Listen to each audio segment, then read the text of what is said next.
हर हर महादेव बंधु। यह इस चैनल का पहला वीडियो है।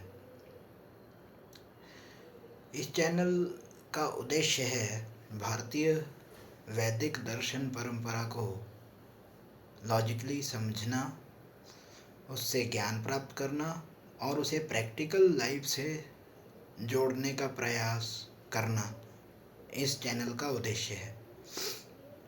भारतीय दर्शन परंपरा में अनेक दर्शन हुए हैं, क्योंकि भारतीय परंपरा में कभी भी मतभेद को मनभेद की तरह नहीं देखा गया। मतभेद अर्थात मतों में भेद होना, और मनभेद अर्थात मन में घृणा, द्वेष, क्रोध, ईर्ष्या इत्यादि की भावनाएं होना। किंतु सबसे पहला प्रश्न ये उठता है कि दर्शन है क्या और इसे क्यों स्थापित किया गया। तो दर्शन शब्द की उत्पत्ति जो है वो हुई है दृष्टा शब्द से। दृष्टा शब्द वैदिक परंपरा से आता है, ऋग्वेद से आता है, जो कि ऋषियों को कहा जाता है, जो कि मंत्र दृष्टा होते थे। दृष्टा अर्थात ऑब्जर्वर, अर्थात जिसने अनुभव किया मंत्रों को, उसका मतलब है दृष्टा। वहाँ से बना है दर्शन शब्द। दर्शन का अर्थ होता है, ये केवल फिलॉसफी नहीं है। दर्शन का सही अर्थ मेरे अनुसार इस प्रकार है, यह एक मार्ग है जीवन का, एक दृष्टि है जीवन को देखने की, एक प्रोस्पेक्टिव ऑफ लाइफ है।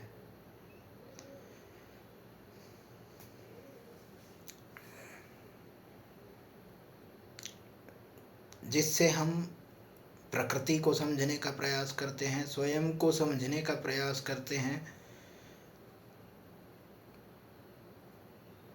तथा अपने प्रश्नों के उत्तर प्राप्त करने का प्रयास करते हैं। अब प्रश्न उठता है कि भारतीय दर्शन परंपरा है कितनी विस्तृत, कितने दर्शन हैं इसमें, कितने शास्त्र हैं, किसने उस परंपरा को स्थापित किया और क्यों किया। तो भारतीय परंपरा में मूल रूप से 6 दर्शन आते हैं।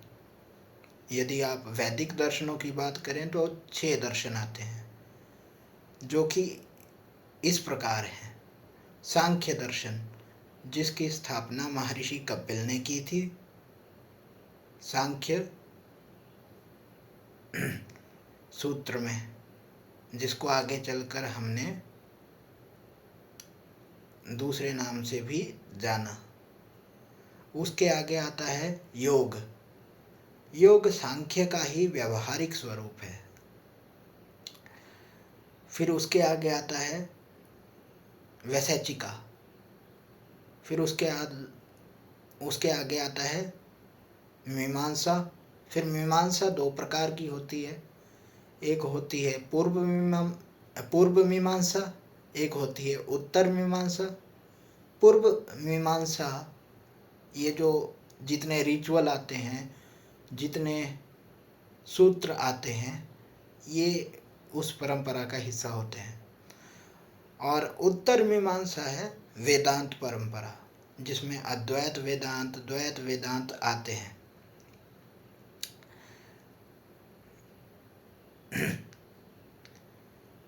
फिर आता है न्याय दर्शन। न्याय दर्शन की स्थापना की थी महर्षि गौतम ने। हाँ, वही महर्षि गौतम जिनका वर्णन हमें रामायण में मिलता है, जिनको हमने सीरियल्स में देखा भी है। इन्होंने इसका उल्लेख किया था न्याय सूत्र में। वही महर्षि गौतम जिनकी पत्नी थी माता अहिल्या, ये वही महर्षि गौतम है। और उसके बाद आता है योग दर्शन। योग दर्शन की स्थापना की थी महर्षि पतंजलि ने। योग सूत्र में लिखा है उन्होंने ये सब कुछ, जिसमें उन्होंने अष्टांग योग इत्यादि, आसन, प्राणायाम, इन सब की बातें की है।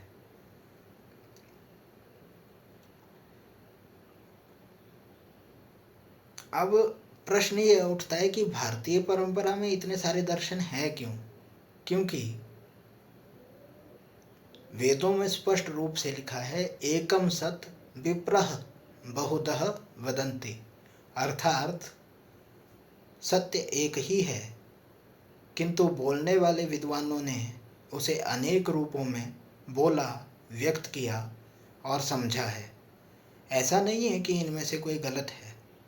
ये इस प्रकार समझा जा सकता है कि सत्य को देखने के सबके अपने अपने दृष्टिकोण हो सकते हैं, अपने अपने लेबल हो सकते हैं, अपना अपना स्तर हो सकता है।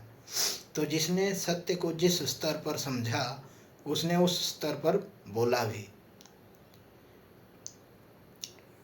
तो ये इस प्रकार से एक प्रोस्पेक्टिव ऑफ लाइफ बन जाता है। अभी के लिए इतना ही। ये इस चैनल का पहला वीडियो था। कोई गलती हुई हो तो मुझे क्षमा कीजिएगा। अभी के लिए हर हर महादेव। जय माता शक्ति।